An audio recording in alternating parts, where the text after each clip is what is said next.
Hi everyone, my name is Kelly Pratt and I am a solution consultant with Echo Consulting. And today I'm going to review with you how to create a chart on a dashboard in Smartsheet. There are a couple of ways to create a chart on a dashboard. I'm going to walk you through each of those methods and then talk you through the advantages and disadvantages of each. So as you can see here, I just have a plain unedited dashboard. So I am going to use this as my example to add charts to. So I'm clicking the pencil icon. I have nothing on the dashboard and I'm going to add widget over on the right hand side. I'm going to select the chart. So when I select that chart, it pops up as a widget on the dashboard. And the first thing I need to do is add a data source. Now this is where we get into the different methods that we can create a chart through. It's where is the data coming from? Now, one of the choices that you can select for a chart is data from a report, and the other selection would be data from a sheet. So I'm going to create a dashboard from a report and from a sheet, and then I will walk you through the differences. So I'm going to go here. You can use the search bar if you need to search for the report. I know it's in here. I'm going to be doing a chart that shows projects by phase. So I have that report already built out. The key thing to keep in mind is how you build the report is imperative to be able to create a chart. And I will walk you through that in just a second. So I'm going to select this chart. It populates. This is great. I'm going to make a couple of changes. So for this one, I don't really need to see the legend because it's self-explanatory. So I'm going to remove the legend. I don't love the color. So I'm going to go to series and I'm just going to change the color to a lighter blue. I'm going to show the value label because that can be really helpful to see, the actual number. If you hover over, you will also see the number, but it can be helpful to just see it without having to hover. The last thing I'm going to do is widget behavior, and I'm going to open the data source. So what this means is that when a user clicks on this chart, it's going to take it to the report that sources this chart data. Okay, the next chart I'm going to add, right? It's going to be the same set of data, except I'm going to go to a sheet. So I created a sheet just called a metric sheet. We have videos on YouTube for how to create a metric sheet. So if you haven't checked that out, look at our Smartsheet playlist and take a look. You can see here in the metric sheet, I added the list of phases, and then I used a formula to get the number of phases for each project in the sheet that I have. So I'm going to highlight this section of the sheet to give me my chart, right? Same thing. I don't need this legend. It's not telling me anything helpful. I'm going to go no legend. I'll change it, to the same color. Maybe I'll do green this time. I'll show that value label. Now, when I do widget behavior, I don't want to link through to the source data because that would take them to the sheet. And the better user experience would be to take them to a report. So if you are going to use a sheet to source data, you're going to have to select open a Smartsheet item. And then you would go find, I'm going to do a search this time, find the report that you want it to link to.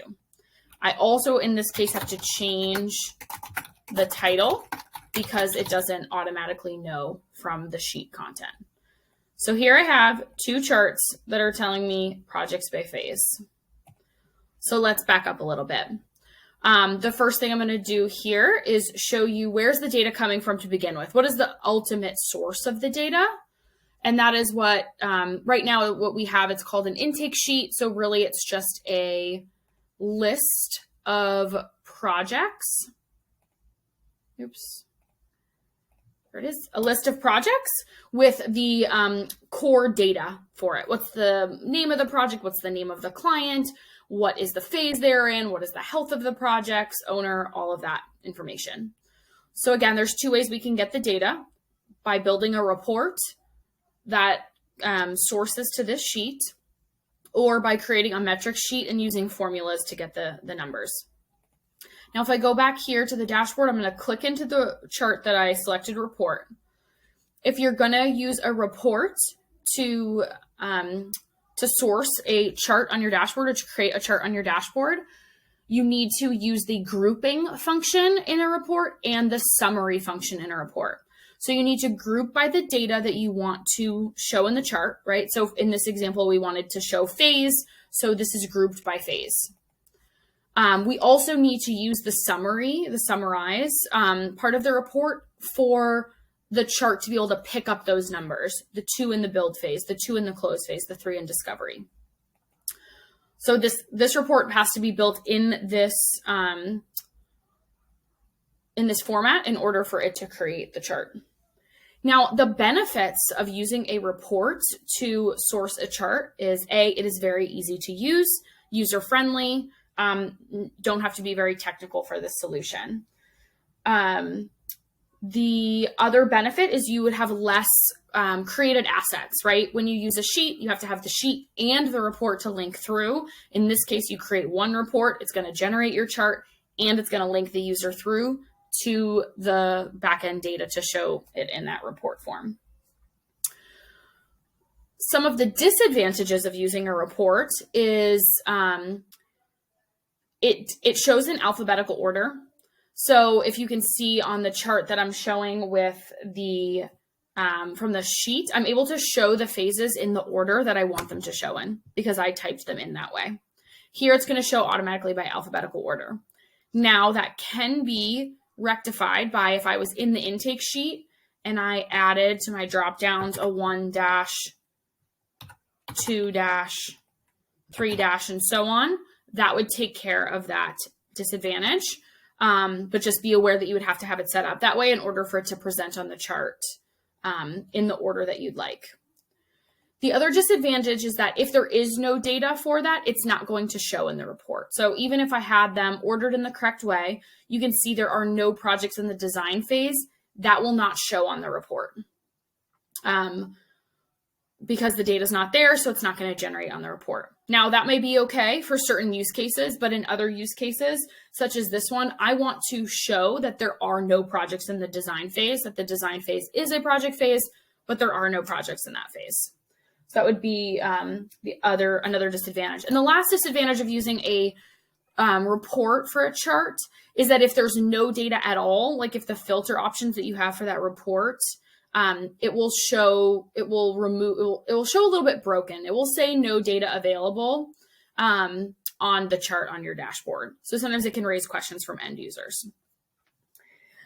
Now, if I move over to sourcing the chart from a sheet, the benefits, right, are you can kind of customize the way that you'd like. You don't have to have the numbers at the front of the phases to put them in the order that you'd like. You can simply type them in the order that you want and use formulas. So it gives you a little bit more customization. It's going to show the data that you want it to show, whether it's there or not. You can even rename things if you want to label it slightly different than maybe how it's used in the source data. I don't know that I necessarily recommend that as if you want them to link through to the report data, you want it to be aligned. But all around, it kind of just gives you a little bit more flexibility. If there's no data, like if all of the phases said 0, the chart would still show and it would show all of the phases with a 0 at the bottom. I can show you a comparison of what that looks like in just a second. The disadvantages of using a metric sheet would just be that it's a little less user-friendly. It's a little bit more technical, right? You have to learn how to write a formula.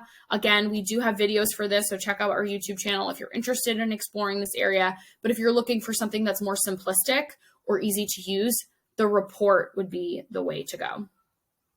So let me walk you through the difference of what these charts would look like if there was no data. So I'm going to go into my demo environment. I'm going to go into the metric sheet. And I'm just going to, this is just for sake of example, I'm just going to overwrite these formulas with zeros. And then I'm going to go into the projects by phase. And I'm just going to add a fake filter to kind of remove data from the report.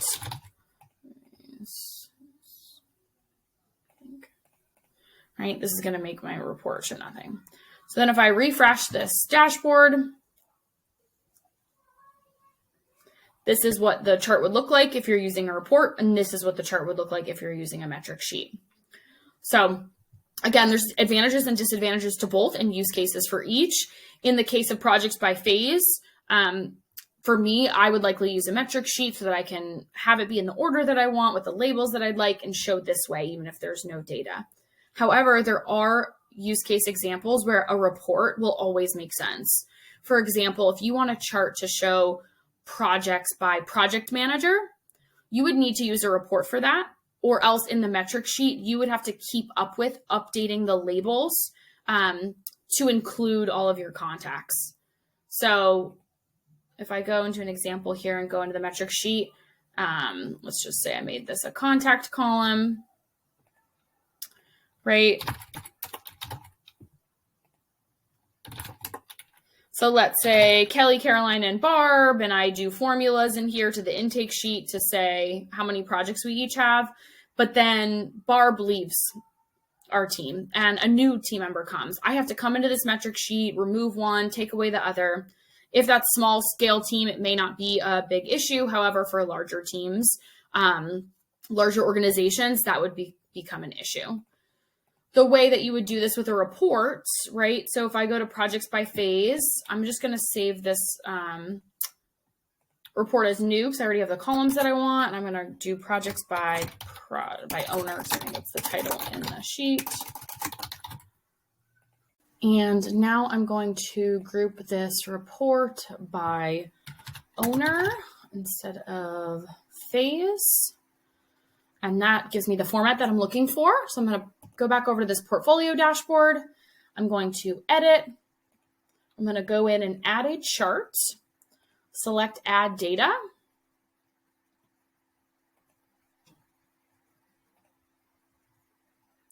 And find the projects by owner report. I'm going to select that. Click OK. And then I have the chart I was looking for. It does show that little legend that's not needed, so I can just remove that and click Save.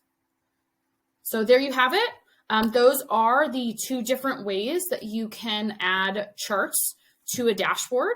I hope out of this video you were able to see the advantages and disadvantages of each method and then be able to move forward and use the method that works for your specific use case. Subscribe to our Echo channel so you can watch more helpful videos.